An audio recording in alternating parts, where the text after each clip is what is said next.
നമസ്കാരം.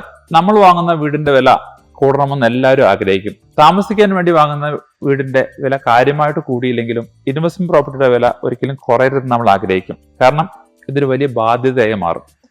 ചില കാര്യങ്ങൾ ശ്രദ്ധിച്ചു കഴിഞ്ഞാൽ നമ്മൾ വാങ്ങുന്ന പ്രോപ്പർട്ടിയുടെ വില കുറയാതിരിക്കും. ഒന്ന്, ഡിമാൻഡ് ആൻഡ് സപ്ലൈ. എന്തുകൊണ്ടാണ് ഒരു സ്ഥലത്ത് സാധനങ്ങളുടെ വില കൂടുന്നത്? അവിടെ സപ്ലൈ കുറവും ഡിമാൻഡ് കൂടുതലുമായിരിക്കും. Same thing in property.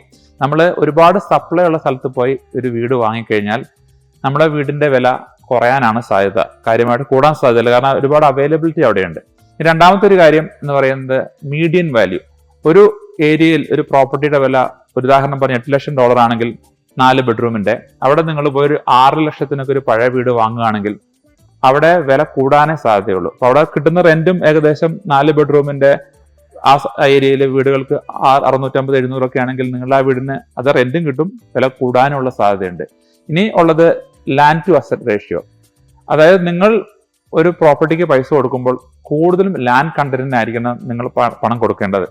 ഉദാഹരണം പറഞ്ഞു കഴിഞ്ഞാൽ $5 ലക്ഷം ഒരു പ്രോപ്പർട്ടി നിങ്ങൾ വാങ്ങുകയാണെങ്കിൽ അതിനകത്ത് $3 ലക്ഷം നിങ്ങൾ ലാൻഡിനായിരിക്കണം കൊടുക്കേണ്ടത്. ഇതിന് 60% ലാൻഡ് ടു അസറ്റ് റേഷ്യോ എന്ന് പറയുന്നു. ഇങ്ങനെ കൊടുത്തു കഴിഞ്ഞാൽ നിങ്ങൾക്കറിയാം, പ്രോപ്പർട്ടിയിൽ പറയുമ്പോൾ ലാൻഡ് അപ്രീഷിയേറ്റ്സ്, ബിൽഡിംഗ് ഡിപ്രീഷിയേറ്റ്സ്. അപ്പൊ നിങ്ങളുടെ ലാൻഡിന്റെ വില എപ്പോഴും കൂടിക്കൊണ്ടിരിക്കും, ബിൽഡിങ്ങിന്റെ വില കുറഞ്ഞുകൊണ്ടിരിക്കും. ഈ 3 കാര്യങ്ങൾ ശ്രദ്ധിച്ചു കഴിഞ്ഞാൽ നിങ്ങൾ വാങ്ങുന്ന പ്രോപ്പർട്ടിയുടെ വില കുറയാതിരിക്കാം.